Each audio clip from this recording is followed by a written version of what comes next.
You ask Tiger to solve. This deals with linear equations with one unknown. The final result is x equals 15. Let's solve it step by step. Group all x terms on the left side of the equation. Subtract x from both sides. Group like terms. Simplify the arithmetic. Group like terms. Simplify the arithmetic.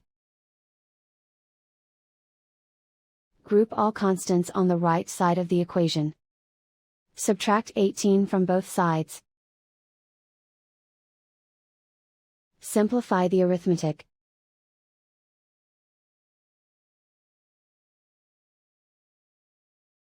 Isolate the x.